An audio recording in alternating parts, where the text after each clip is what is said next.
Welcome, aviators and history buffs, to another episode of CAF Warbird Tube, the podcast dedicated to aircraft and stories of World War II aviation. I'm your host, Steve Buss, and this week, it's episode number 223. We're taking to the skies in a true icon, the Stearman. Now, this biplane played a critical role in shaping the war's air forces, training an entire generation of pilots. Plus, we're also going to check in with Jeff Clark from Air Base Georgia for an update on that unit's Stearman project. Now, Warbird Tube is made possible by the Commemorative Air Force. To learn more about the CAF, our events, our aircraft, and where you can see them on tour, visit our website, commemorativeairforce.org. Now, as you're watching tonight, you might have some questions. Just type those in the chat box, and we'll try to answer them either during the presentation or before we sign off. Our story begins with a visionary named Lloyd Stearman. In 1927, Stearman, after working with other aviation pioneers like Lockheed and Swallow Aircraft, founded the Stearman Aircraft Corporation in Venice, California, before relocating to that newly emerging aviation hub in the middle of the United States, Wichita, Kansas. Stearman's goal was to design and produce aircraft that were rugged, reliable, and affordable, targeting military, postal, and civilian markets. Early designs, like the Model C2 and C3, were characterized by simplicity and durability. Now, the company gained attention with various sport planes and mail service biplanes. They even designed the luxurious enclosed cabin LT-1. However, the big moment for the company came in the early 1930s when the Stearman Company set its sights on designing a training aircraft for the Army Air Corps and the Navy, building upon their earlier Model 6. The first prototype, known as Model 70, took flight in 1934 and quickly was followed by the final production series, the Model 75 that we know so well today, also nicknamed the Cadet, which also took flight in 1934. Now, these aircraft were designed specifically as military aerobatic trainers, featuring a rugged airframe stressed to high load factors of 12 positive and 9 negative Gs. In 1929, the Stearman Aircraft Corporation became part of the United Aircraft and Transportation Corporation, with Boeing as the majority stockholder. By 1934, due to the Airmail Act, the UATC was reorganized and Stearman officially became a division of Boeing, leading to that very familiar name, Boeing Stearman. Production then ramped up significantly at the company's Wichita facility.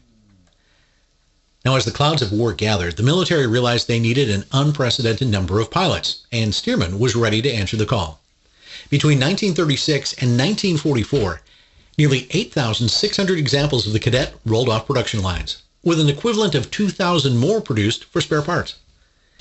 In total, a staggering 10,346 primary trainers were built for the U.S. military by the company. This made the Boeing Stearman, simply called the Stearman, the most ubiquitous of the U.S. military's primary trainers during World War II. The Model 75 became the standard primary trainer for the Army Air Corps and the Navy. Its design carried the student and an instructor in tandem open cockpits. The cadet sat in the front seat while the instructor sat in the rear seat, and both cockpits had complete flight controls. Once the cadet was ready to solo, they typically fly from the rear cockpit, and the aircraft was balanced for solo flight from the back seat, which obviously provided better visibility. The design featured fabric-covered wooden wings, single-leg landing gear, and a robust welded steel tube fuselage, making it exceptionally well-suited to the stresses placed upon it by aspiring pilots. While the Stearman was relatively easy to fly, it also presented challenges to the student, making it an excellent platform for training. The biplane design made it stable and easy to fly at low speeds, which was critical for learning the basics of flight. A whole generation of pilots earned their wings in Stearman trainers. Not only were they used for primary flight training, but also for advanced and aerobatic flight training, and even instrument flight training by the Royal Canadian Air Force, the Navy, and the Army. Now, here's a fun fact for our Warbird Tube viewers. Many primary trainers, including the Stearman, were brightly colored. This wasn't just for aesthetics. It was actually a safety feature because they didn't have onboard radios. The bright colors gave other pilots a much greater ability to see and avoid training aircraft in flight. Also gave rise to the other nickname of the cadet, the Yellow Peril. Now, at the end of World War II, thousands of Stearmans were sold as surplus by the military. But retirement from military service was just the beginning of the Stearman's second life, and actually its third life as well. During the 40s, 50s, and 60s, a very large number of Stearmans became popular as crop dusters, showcasing their strength and versatility in agricultural flying. Many Stearmans owe their survival to this role as a crop duster. Beyond agriculture, Stearmans were used for transport, aerial photography, and even starred in various movies, including 2025's Mission Impossible: The Final Reckoning. Well, here's a little more trivia for you. Many people think the Stearman is the crop-dusting airplane that chases Cary Grant's character in Hitchcock's North by Northwest. Yes and no. The airplane you see chasing Cary Grant is actually an N3N, a Navy-built trainer. Looks very similar to a Stearman. However, the airplane that you see crash into the fuel truck is a Stearman. And if you haven't seen the movie, you need to find it. You can see it online. And now, as Paul Harvey used to say, you know the rest of the story. By the way, according to the Internet Movie Database, or IMDb, Stearmans have been featured in nearly 100 movies and TV shows. Aside from occasional movie work, Stearmans were a favorite for air shows, barnstormers, and wingwalkers. When the famous National Championship air races began in 1964 in Reno, one of the 5 classes was specifically the Stearman racing class. These racing versions, much like some Stearman fighter versions that were delivered to other air forces in the 30s, were often powered by more powerful engines and aerodynamically improved. While the days of biplanes ruling the skies as frontline fighters ended in the early 1930s, their strength and versatility meant that they saw use with smaller air forces, as Model 73 and 76 versions sometimes came equipped with machine guns, cameras, even bomb racks. In recent years, the Stearman has entered what I'd like to call its third life. These classic airplanes, representing the early days of aviation, have become increasingly attractive and valuable, and surviving examples are often restored back to their original configuration, like the one we'll feature tonight from Airbase Georgia. In fact, the CAF fleet has 16 different Stearmans located around the country. And then, of course, there's the name designation. Officially, the Army called it the PT-13 or PT-17, and while the Navy called it the N2S. But no matter the designation, it was the same rugged biplane built by Stearman in Wichita. The difference came down mostly to the engine. Lycoming for the PT-13 and Continental for the PT-17, and the Navy used a mix of different engines for their N2Ss. The Stearman Aircraft Corporation, though it was relatively short-lived as a standalone entity, left an indelible mark on aviation history. The legacy of Lloyd Stearman and his company is a testament to the vision and ingenuity that helped shape not only military flight training during World War II, but also the broader landscape of civilian aviation for decades to come. From its first flight in 1934 as the Model 70 and 75, through its critical role in training thousands of pilots during World War II, to its enduring presence as crop dusters, airshow stars, and cherished historical artifacts, the Stearman has truly earned its place as an aviation icon. Well, joining us now is Jeff Clark. Jeff, glad to see you again, and looking forward to talking about Stearmans. Yeah, likewise. So, Jeff, tell us a little bit about what's going on at Airbase Georgia these days. Well, we are still in the middle of our Stearman restoration. I think it was late last year when we talked last, and at that point in time, I think we had all the wings built. I think most of the fuselage had been covered, and we were just getting ready to start kind of preparing those surfaces for paint, which involves a lot of additional coating and priming and sanding. And now we're actually in the painting process. Very good. Yeah, and things have been moving pretty well. I think we were all a little optimistic that things might be moving a little bit faster, but we've been a victim of the weather. With the type of paint that we're using, there is a very narrow band of temperature and humidity range that you can apply it and have it come out looking good. And the summers in Georgia haven't necessarily been compatible with that, with those conditions. So we haven't been making the progress we would like to, but we've actually started to make a lot of progress recently as things have started to cool down. You'll see some pictures later, and the airplane is looking very yellow now, which is a good indicator of how far we've come along.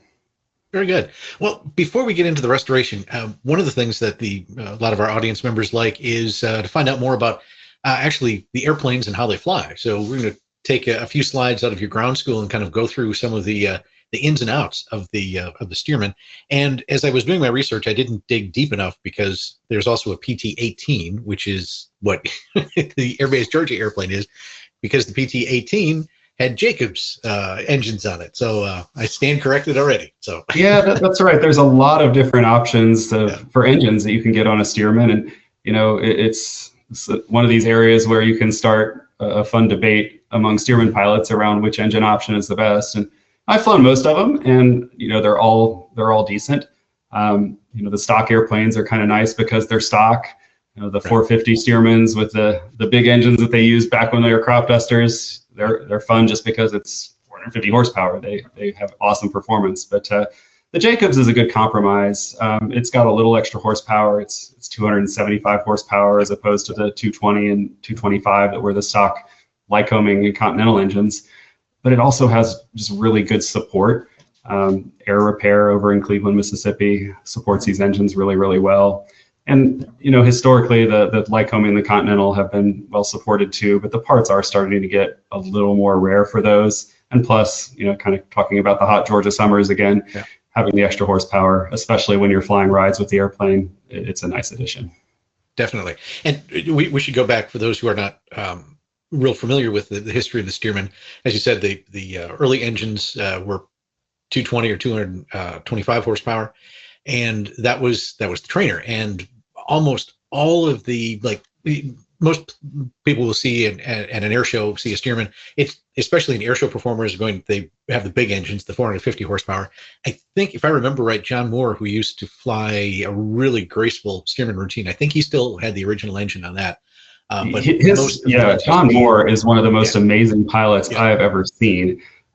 He does that routine with a stock, I think it's a Continental Stearman. Yep. If you haven't seen it, go find it on YouTube. He does like a snap roll right after takeoff. Like, I don't know how he does it. It's very impressive that he can do that. How did Airbase Georgia decide on the Jacobs engine? Yeah, it was really that thought process that I mentioned. We wanted something that retained the original look of a Stearman. The Pratt & Whitney 985, it doesn't look like a stock airplane. You can tell there's been a very large engine put on the front of it. We wanted something that would be well supported, and we wanted something that, as I said, had a little bit of extra power. So when we're given the rides, especially when you're having to give a lot of rides in one day, being able to climb up and get up to altitude quickly is definitely a benefit, and not have to worry about the performance from, you know, a lightly powered aircraft on a hot day. Very good. Well, let's take a look at some of the engine controls there. It's a really spacious cockpit, right? I mean, you're not wedged in, but it's very utilitarian. Oh, I'm 6'3" and have plenty of room in a Stearman. It's a very comfortable cockpit, but it is extremely utilitarian. There's no big amenities to speak of in that airplane. It's very, very basic. And this throttle quadrant you're looking at, it's actually more complicated than the stock airplane because it's got the propeller control. You know, usually the stock engines, the Continental and the Lycoming, just had a fixed pitch propeller. So that third knob there that's labeled in blue, you know, that would not have been on those throttle quadrants. So usually it's just the throttle and the mixture control. It doesn't get much more basic than that. And this control would exist in the front cockpit and the back. So if you're the student, you would be sitting in the back.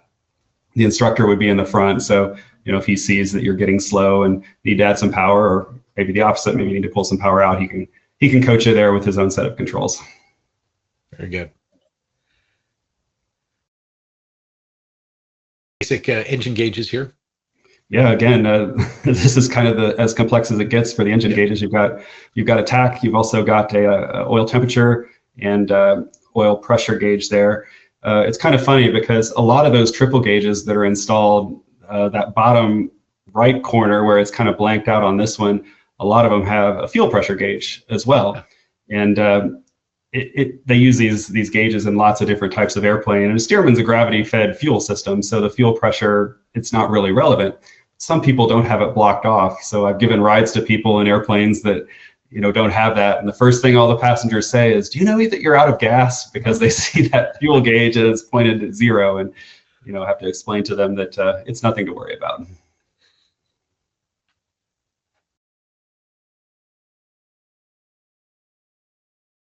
Yeah, so this is the ground school deck. So it just has the different limits. One of the things that we try to do for all the pilots is just make sure they understand what the numbers are, what they should be seeing on the gauges, so they know what's normal and, more importantly, abnormal in flight. So one of the things that we do is, you know, during our yearly ground school, just train everybody on all these numbers so they know what they are. And then there's a test afterwards to make sure that they know it.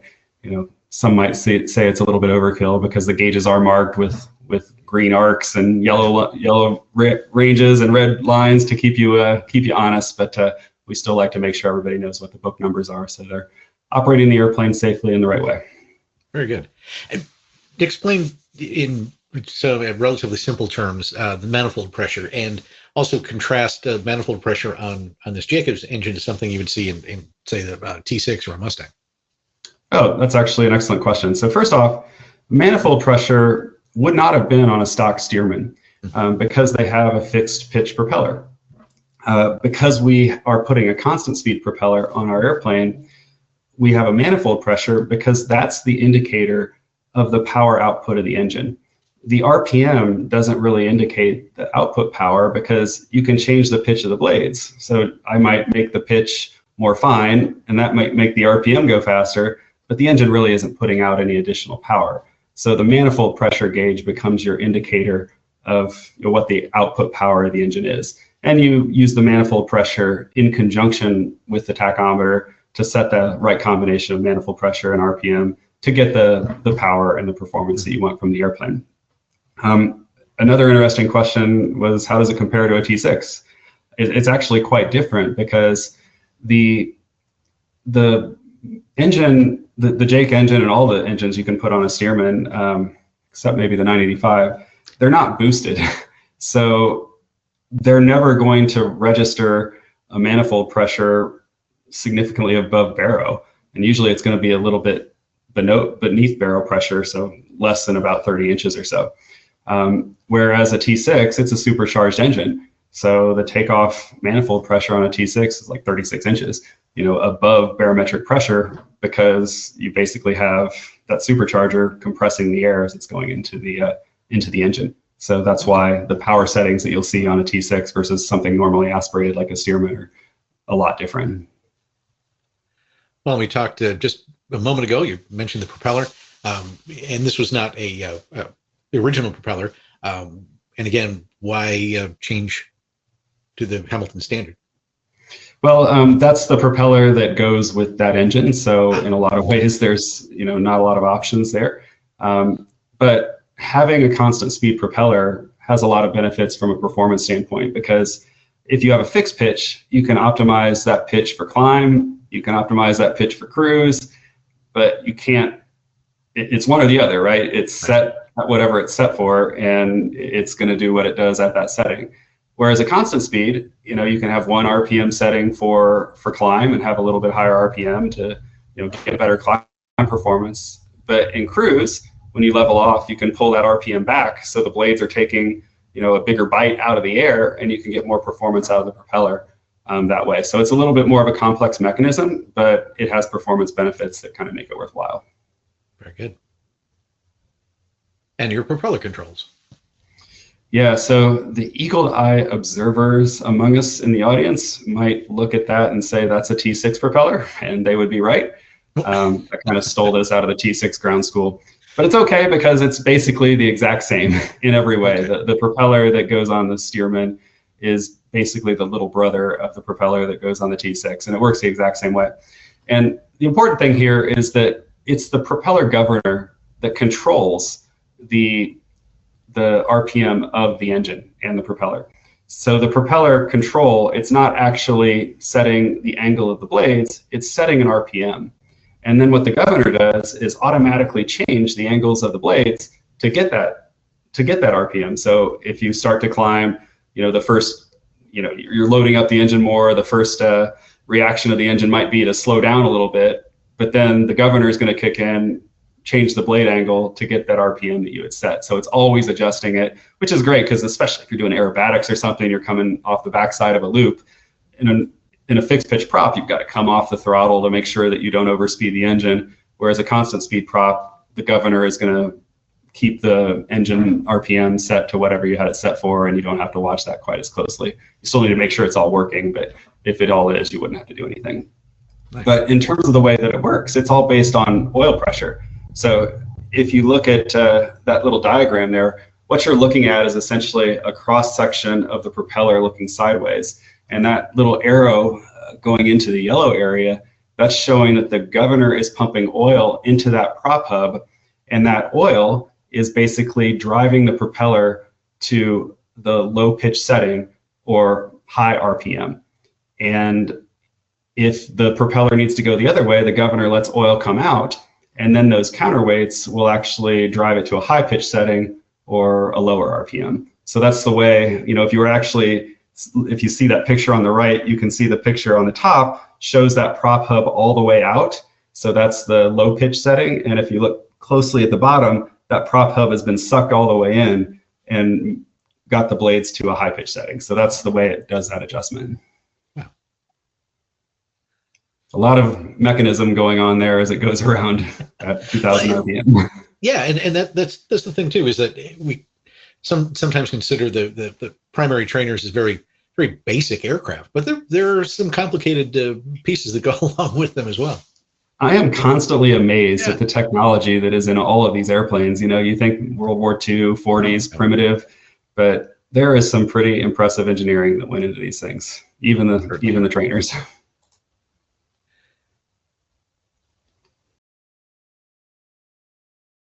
So the oil system, it's pretty basic. The oil tank, it's located up on the front of the airplane, just in front of the firewall, and it's just a little, about 4.5 gallon tank in there, and there's the 4.5 gallons is for the oil, but then there's some additional space on top to accommodate some expansion. And you take the lid off, it's like your car, right? You pop the lid off, and there's a dipstick on the filler neck, and you fill it up, just dump it in there until it reads to what you want it to read. And it's just all right up there on the front of the airplane. Talking about some of the impressive engineering, there's actually some just in that oil tank, because the way that the pickup for the oil comes off the bottom of the tank, there's actually a little standpipe in there. So if there's any impurities or, you know, garbage that you don't want to suck in through the engine, it's going to settle to the very bottom of the tank, but the pickup is coming up a little bit, so none of that is going to be picked up from the tank and run through the engine and potentially cause damage. There's also a little hopper in there, which, you know, if you start an airplane up on a cold day, the oil is thick and, you know, the oil pressures are really high, and you really don't want to apply any power to the engine until it warms up. But the hopper in the tank, it provides a fast path for the oil to go through that tank.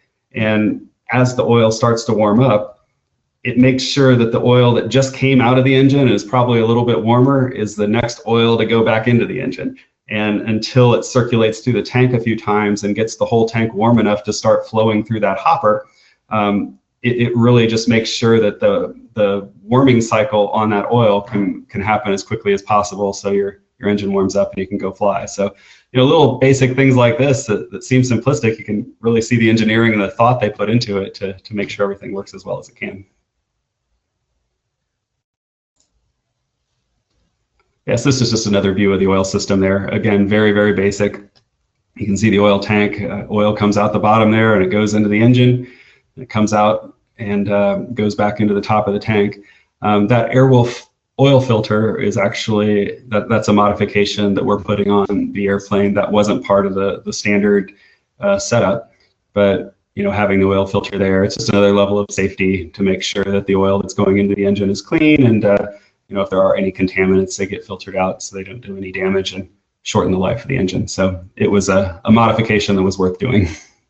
So on the original Stearmans, they didn't have a filtering system?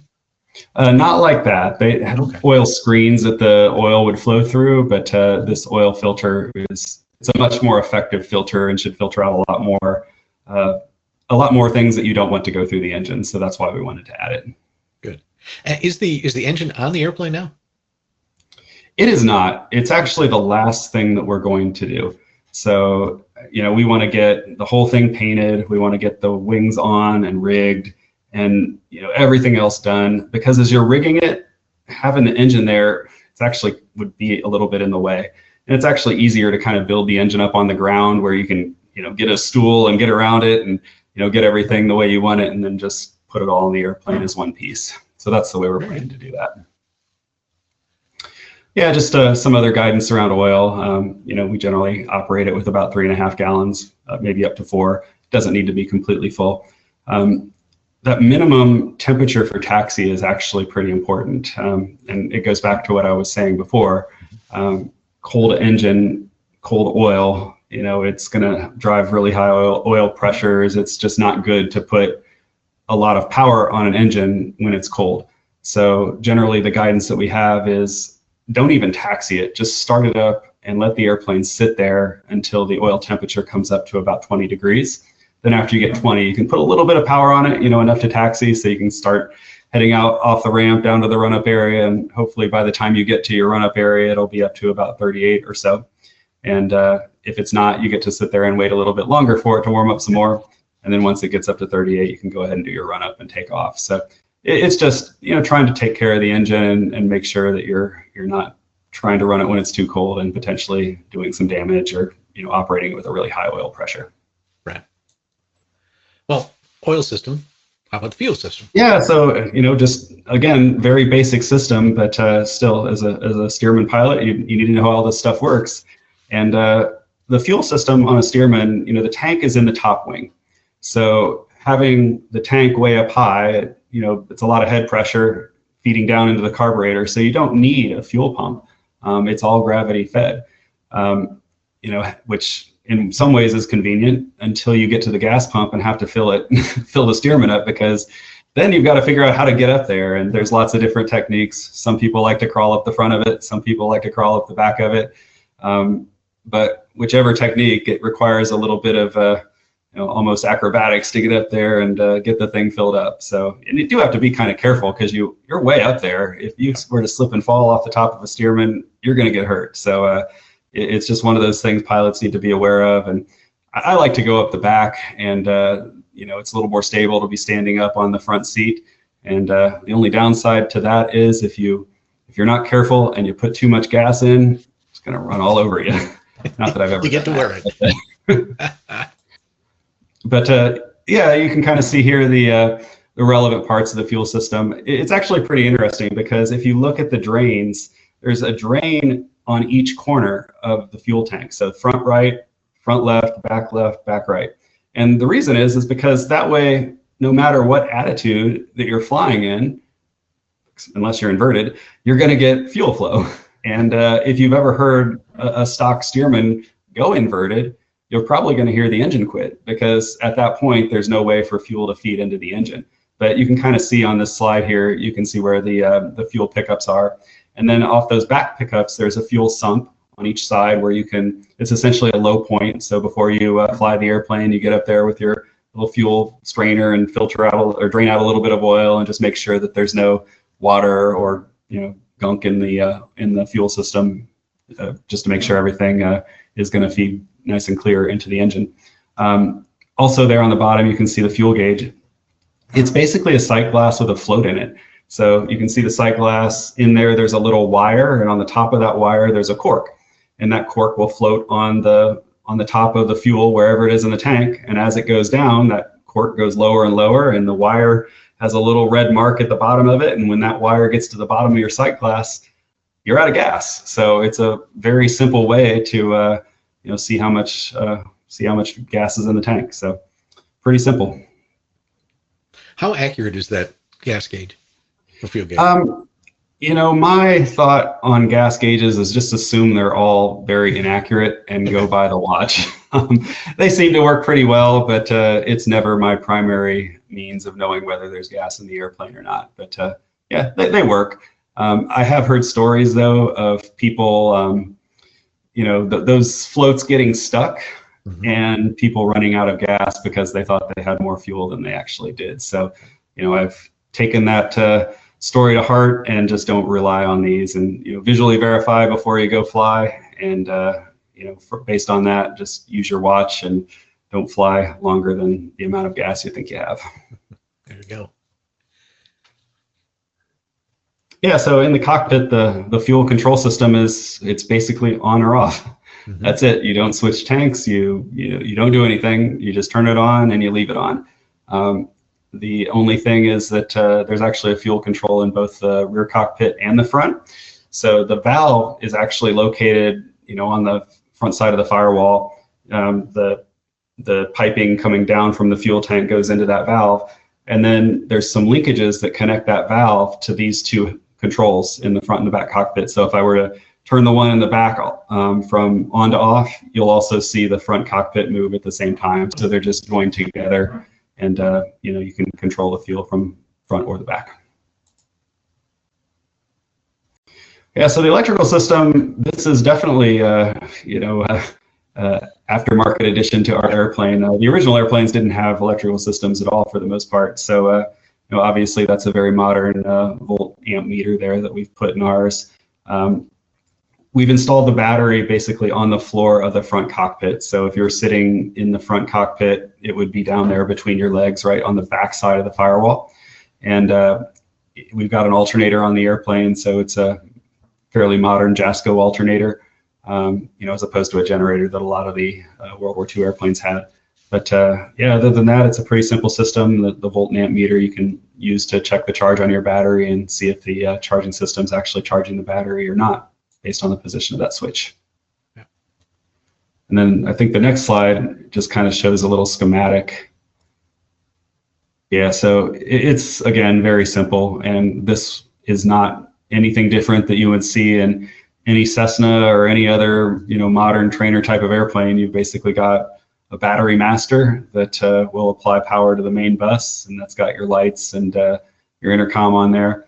Then there's an avionics master that applies power to your radio and your transponder, and that's pretty much it. You've got a basic solenoid to trigger the starter with, and obviously the alternator with a voltage regulator to control the charging of the battery. So this is about as simple as an electrical system that you can get if you have an electrical system.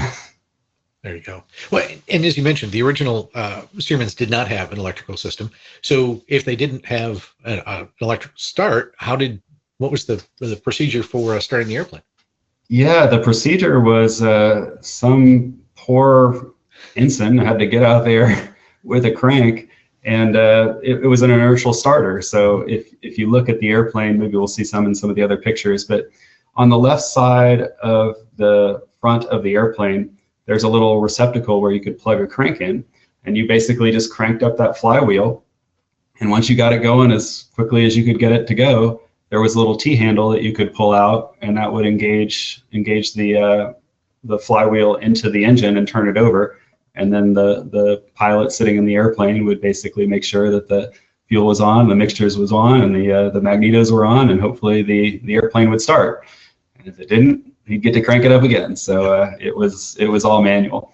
I have seen some people just hand start it, pulling the prop through. That it's a pretty big engine to do that, but big guys can make it happen. Are there any Stearmans you know of that still have the inertial starter? I don't know anybody that has one. I'm sure somebody, there's probably some purists out there that have them. It wouldn't be for me. I mean, I'm so lazy that we moved the primer that is normally on the outside right up there by that crank into the cockpit. So you don't have to prime it from the outside. I think a lot of Stearman owners that have the primer still in the original position kind of know the shame of getting in the airplane and getting buckled up and getting ready to start it up and realize that you forgot to prime it. And then you have to unbuckle, go out front, prime it, get back in, buckle up again, and then start it. So we've installed the primer out there, but it's a dummy. So it just looks like it's there, but there's a regular primer that's in the panel of the rear cockpit that we'll use to start ours. Very good. Parker is watching tonight, and he's wondering if it's difficult to source original parts these days. Stearman isn't too bad. There's several organizations. Dusters and Sprayers has been a huge asset to the Stearman community. I believe they recently got acquired, but there are a lot of places that have Stearman parts and provide really good support for it. And the airplane is pretty simple. So some of the airplane parts that you can't get, the seats, for example, we made most of the seats per the original drawing. And made several other parts as well. But I think all the Warbirds probably have a few parts that are getting a little tougher to obtain here and there. But for the most part, we haven't had major issues getting parts for our airplane. A lot of times it comes down to cost. Sometimes they're available, but they just might cost a little bit more than you'd prefer to pay. Yeah, so this is when we put this deck together, obviously our airplane wasn't finished yet. So we had to get pictures from, other airplanes and other sources where we could. And, when we could, we tried to use some of the original documentation from from some of the training materials and manuals that the military used back in the war. So this is obviously one of those vintage pictures. But even though it's vintage, our panel is not really going to look that much different than this. I think the biggest difference is we're going to have a manifold pressure gauge, and other than that, it's probably going to be about the same.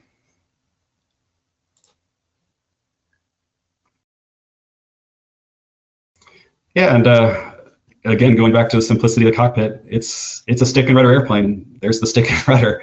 The cockpit is very large, as we've mentioned, and the way that it can accommodate people of different sizes, the seat, it will move up and down, but it doesn't move forward and backwards. So to accommodate people of different heights, you can see the pedals there on the inside bottom part of the pedals. There's a little lever that you can push in, and that will actually slide the rudder pedals forward and back. So if you're tall, you can just push that little tab in on both sides and throw the rudder pedals all the way forward. That's what I do every time I get in. But if you're shorter, bring them forward, and that way you can reach them if your legs aren't quite as long. So it's a pretty simple mechanism to do that, and it seems to work pretty well to accommodate pilots of different heights. That's the rudder pedal controls, but it also has toe brakes. So if you press the bottom of the pedal, you're actually actuating the rudder control. But if you push the top of the pedal, it gives you differential braking. So obviously the right pedal is the right brake, and the left pedal is the left brake. So using the rudder and the brake in conjunction, you can steer the airplane on the ground really effectively. Well, and you mentioned that being able to adjust the rudder pedals. I mean, that's one of the kind of innovative things that the Stearman put into the airplane to accommodate different sized pilots. Yeah, exactly. I mean, the seat, like I say, it'll go up and down, but forward and backwards, it's not going to do anything for you. So this is a good way, and it works really well. I mean, people of all shapes and sizes fly these things, so they thought it out pretty well. Yeah, one of the other flight controls is the trim tab. The only trim tab that the Stearman has is elevator trim, at least the only one that you can control. And it's just this little lever in the cockpit that, there's one of these in both the front and the back. And this lever is basically right there by your left thigh. So if you find that the controls are, if you're having to hold back pressure on the stick, you can reach down and add a little back trim. And that way those control pressures will basically be trimmed away, so you can eventually fly the airplane hands off. So, it's an airplane that you do have to trim a little bit. It's not the heaviest trim airplane, but at different power settings, and if you're climb, cruise, or descent, you might find yourself messing around with the trim a little bit to make sure that it's flying as hands off as it possibly can. And here are the non-adjustable trim. Yeah, these can only be adjusted on the ground. So there's a rudder trim tab on the back, and then there's some aileron trim on the left aileron there. And to be honest, I've seen a lot of airplanes that don't even have these. And my airplane actually doesn't have a rudder trim, and I find that it could probably use some rudder trim, because I find myself having to add a lot of right rudder in a lot of flight regimes. But we're going to put one on ours, and the adjustment is as sophisticated as just going up and bending it a little bit. Yeah, so with those tabs, you should be able to get it to fly hands off, but it's a little unsophisticated. Yeah.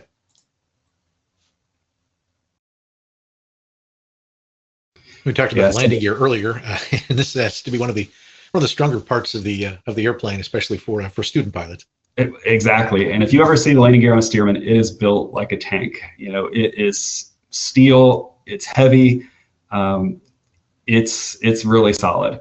And it's basically got, it bolts right there to the frame, as you can see from the picture. And there's oleo struts in there. So the oleos will essentially absorb shock, of some student pilot landings, and sometimes my landings.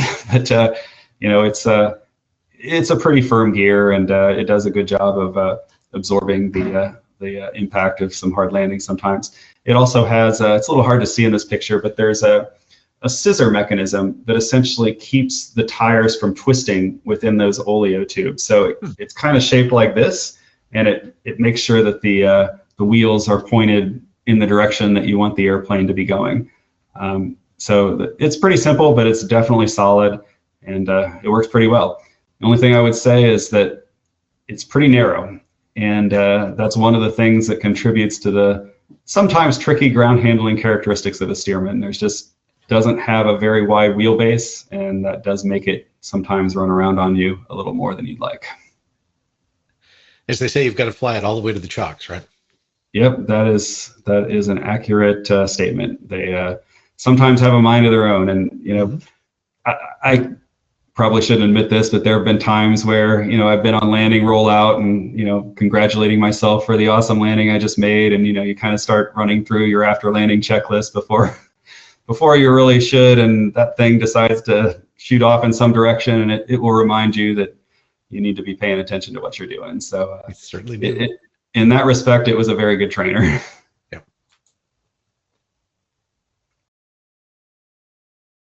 Now here's another area where I'm pretty sure you've improved on the original. Yeah, this definitely is one of those areas. So the original brakes on a Stearman were a drum brake, kind of like an old car.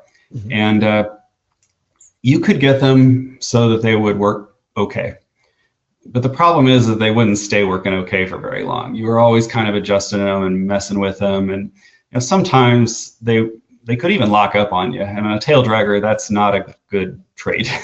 So there's a company called Redline that has made a new modern disc brakes for Stearmans.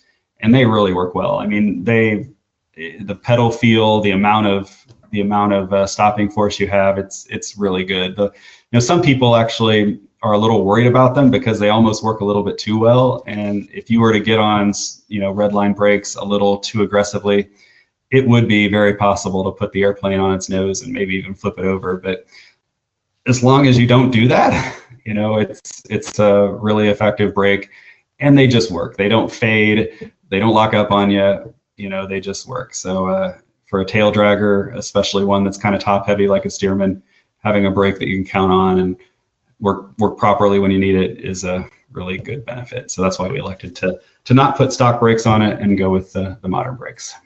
But you use the term fade, brakes fading. I mean, with the old original brakes, if you use them too much, you'd run out. There wouldn't be any. Yeah, they would get hot and then they would just quit working. And sometimes it could be during one landing. Maybe you land fast and you get on them and they heat up over the course of a landing. But then the other thing is, if you're trying to learn to fly a Stearman and you're flying patterns, it may not cool down a lot from one landing to the next. And your first landing, you might have really good brakes, and the second landing, you might not have really good brakes. So, having inconsistency in how the airplane behaves on the ground, especially if you're trying to learn how to fly the airplane, it's not great. So having these red lines is going to completely eliminate that problem and just make it a lot better.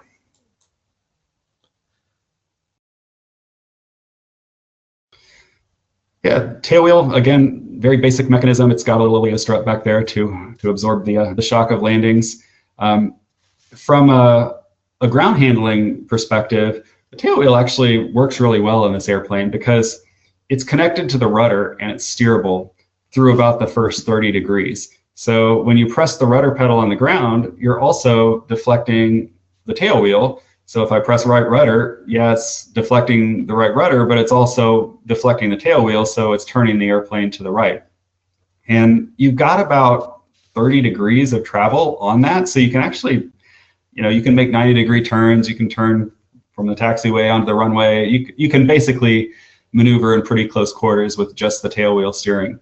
However, if you need to make a really tight turn, like maybe I'm pulling into a parking space and need to turn around and just kind of need to do a 180, you can tap the brakes and that will actually knock the tail wheel out of that steerable detent to the point where it's free castering. And literally it's not good for the tires to do this, but I could hold one brake and lock one tire and just spin the other tire around it and literally turn on a dime. So, the amount of control that you have with the Stearman on the ground, thanks to this tail wheel, it's really good. Great. Well, let's talk about some of the different airspeeds that you've got with the airplane. It definitely is not a fast mover, but it is not. It can get up and go. Yeah, I mean, you can see the stall speeds there. So the stall speed power on is 51 and power off is 55. The never exceed speed there, VNE, is 186. I don't know that you can get to 186 in a Stearman. I've never been anywhere close to it. I've heard anecdotes of people trying to climb up to 15,000 feet and point it straight down, and maybe you could get to it then, but I don't think anybody's going to get that fast in a Stearman. The best glide speed is about 75. So these are numbers that we want all the pilots to know. But then there's a lot of numbers that are published for a lot of airplanes, but for a Stearman, they just aren't.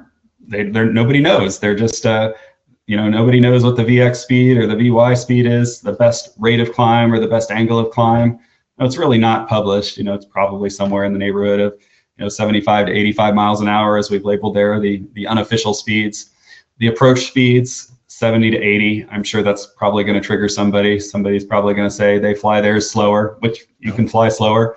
And it's a biplane. It's got tons of drag. You can fly it faster if you want to, but 70 to 80 works pretty well. But there's definitely some personal preference involved in those. So, the approach part of a Stearman, that's not where the hard part is. It's not difficult to fly an approach with a Stearman. If you're a little fast, you just pull some power out and let the drag slow you down. The fun really starts at touchdown and after touchdown, because if you're not straight, it's going to tell you right away. And if you are straight, you better keep it that way, because it'll dart off in one direction or the other. And don't mean to put you on the spot, but any idea why there were never any best rate or angle speed? I don't know. It's interesting looking at the manuals for all these old airplanes. Mm-hmm. A lot of airplanes, for example, they publish a crosswind limitation or a demonstrated crosswind limitation. The Stearman, it just says avoid crosswinds. That's all it says. And honestly, that's not bad advice. But when you think about, where the airplane was originally meant to be operated, they just had big fields, and you didn't have paved runways. You could land whichever direction the wind was blowing, so you didn't really have to deal with crosswinds. But now we've got paved runways, and sometimes the wind's not blowing down them. So, the crosswind limitation, obviously, that's something that's pilot personal preference. I wouldn't intentionally seek out anything more than about 10 miles an hour, to be honest. And anything above 15, I'm probably going to be a bit nervous about it. There's probably people listening that would say I'm a wimp, and they can do more, and they probably can. But I think as the crosswind velocities increase, I think luck starts to play a larger and larger role in the successful outcome of your landing. And we try to be a little bit more conservative. So anyway, it's just one of those things that everybody's got to come up with their own limitations and figure it out for themselves. And here we've got a few of the power settings. Yeah, so the takeoff power is pretty straightforward. As I said, it's not a supercharged engine, so you don't have to worry about overboosting it or anything. So on takeoff, you just go to full throttle. And the propeller governor is going to govern it to about 2,200 RPM. If you see full throttle and 2,200, you're good to go. For climb, we pull it back a little bit. So pull it back to about 24 inches of manifold pressure and 2050 RPM. And then cruise, somewhere in the neighborhood of 21.5 and 1,900. And then you can start leaning it out after that. So, obviously, if you want to burn more gas and go a little bit faster, you can use a higher power setting. And, a lot of it is a little bit subjective in terms of what you want to target, but these are the numbers that we plan to use for our Stearman. The descent is pull the power back and let the airplane start coming down. You don't, in all these engines, you don't want to pull the engine all the way back and just idle it. It's hard on the engine. There's I don't think it's probably a big deal for a small radial like a Jacobs, but some of the bigger ones, having, the air flowing through the propeller and actually loading the engine backwards is really, really bad on them. So we try to keep some power even on the small engines, in the descent, to make sure you don't have that phenomenon on the engine. But pretty straightforward in terms of the operation from a throttle and propeller perspective. Well, good. Well, we've looked at some of the innards of the airplane, the different systems, and highlighted some of the things that you've done at Airbase Georgia to make it a little more modern. But right now, let's switch gears and kind of go into the restoration. As you mentioned earlier, kind of held up by the weather and not being able to paint. What kind of paint do you use for an airplane like this? So we're using, it's called the Stewart system. Okay. And there's lots of different systems out there, and they all have different pros and cons. But the big choice for us on the Stewart system was it's water based. Some of the other systems that are out there, they're kind of toxic, and you really do have to be careful with them. The Stewart system, not so much. So we got a lot of volunteers around there, and a lot of the people aren't exactly. We don't want to expose them to dangerous stuff. And the nice thing about the Stewart stuff is, it's not going to give off fumes or anything that's going to cause health issues or anything nasty. So that's why we went with that. It's also pretty easy to work with. Well, right now we've got a little video that your squadron mate, Chris Madrid, took over the weekend, and we're going to meet some of the people who are involved in the restoration and actually take a little bit of a walk around of how the airplane looks now, and then we'll come back and answer any questions that folks have. Great.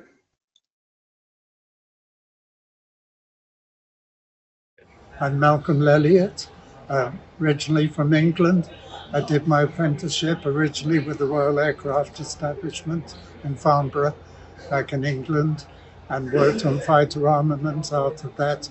Then at the Rocket Research Establishment, doing stuff for the range there, specialized instrumentation and such.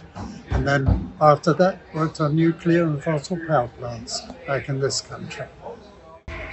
But next step, getting all the painting complete, and that would depend on weather and also availability of the painter. And then once all of the painting's done, we can start putting things together and getting the radio and ADS-B installed.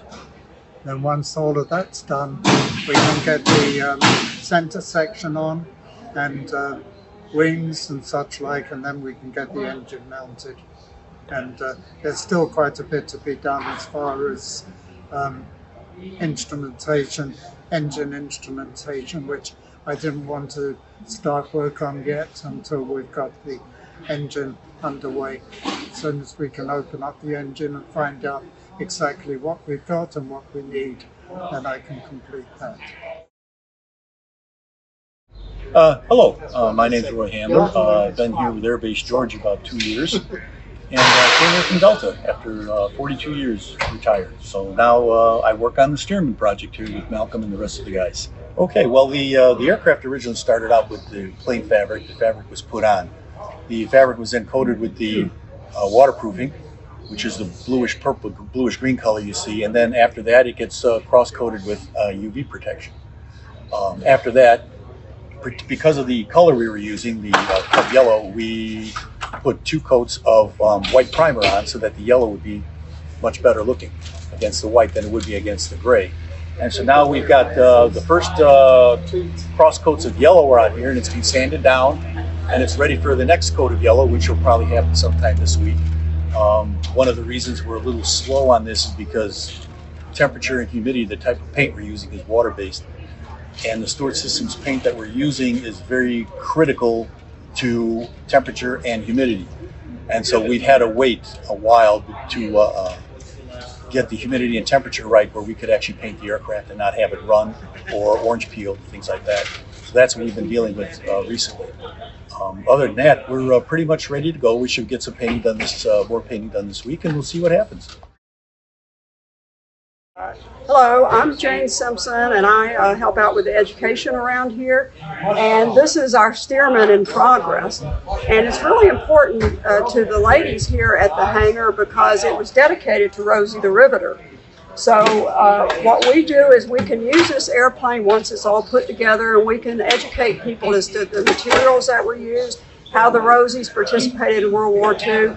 So for a lot of reasons, it's an excellent educational tool, and that's one reason why we think it's such an important item to have at the hangar. This is the Stearman center section and fuel tank. You see the fuel fill right here. And the yellow stuff laying all over is things that have already been painted and are ready to install. and we're running out of space, so that's why we got some things stacked up. Flying wires are here. Right over here is the new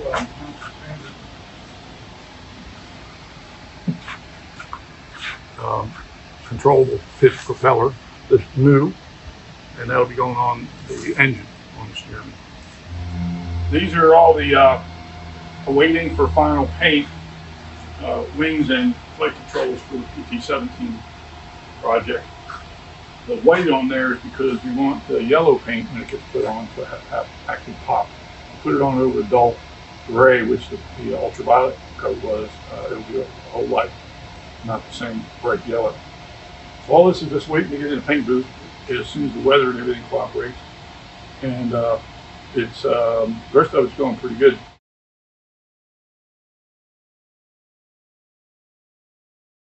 As they say, we're just waiting for waiting for the weather and the paint.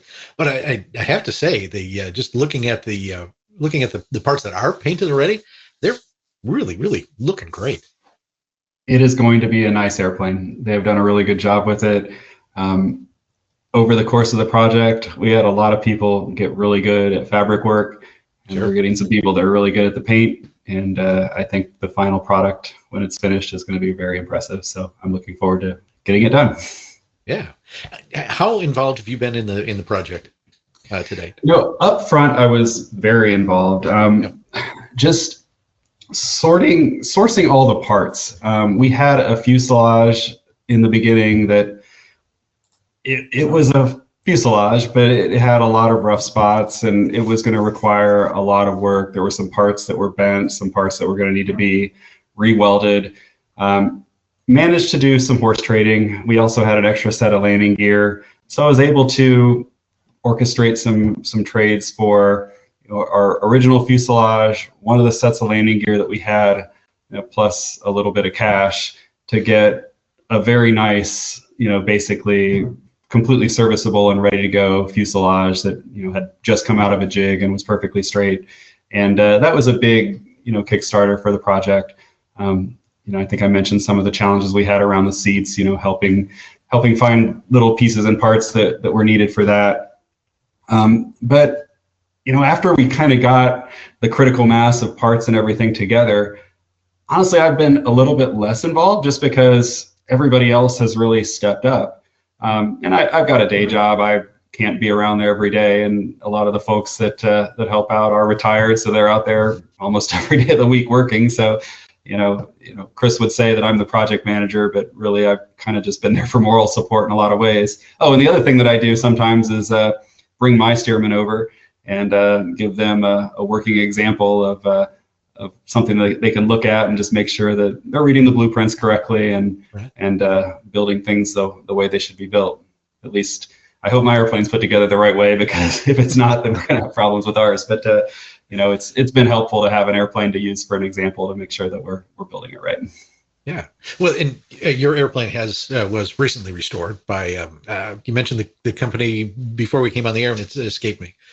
Yeah, Barnstormer's Workshop did it. They're in Williamson, Georgia. So it like so many other Stearmans came to grief when the prior owner couldn't keep it right side up on the landing, and after that basically dragged it into Barnstormer's and had him restore it and put it back together. And I've had it for probably 5 or 6 years now. So don't get to fly it quite as much as I like, but honestly, after a rough week and just looking to go blow off some steam, 20 minutes in a Stearman will do wonders. So it's a lot of fun to just go take a short flight on a nice Saturday morning.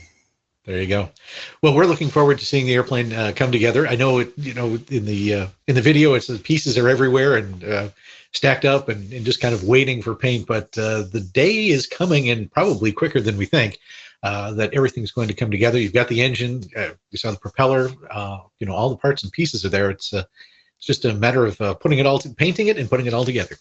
Yeah, I mean, we joke that the last 10% is probably going to take 90% of the time, but they're going to get it done. I was joking beforehand that they'll probably finish it and have it all ready for testing on the coldest day of the year. So they'll be like, Jeff, it's ready. You can go fly. That's one of the downsides of a Stearman. You really have to get a good weather day to fly it. They can be a bit chilly. Indeed. Any final thoughts before we wrap up tonight, Jeff? No, just wanted to say thanks. All right. And thank you to you, Jeff, and to all the volunteers who are working on this project. And we look forward to seeing it back in the air. Great. Thanks, Steve. All right. And thank you for joining us tonight. We do appreciate you being here and being part of Warbird Tube. If you like what you saw tonight, or you have any comments on the show or something you'd like us to cover in the future, just drop us a note at media@cafhq.org. And if you would do so, please spread the word across your favorite social media platform. And if you're a YouTube subscriber, make sure you click the bell icon. You'll get notifications when our new episodes are posted. So until next time, I'm Steve Buss for the Commemorative Air Force. Have a great night. Night.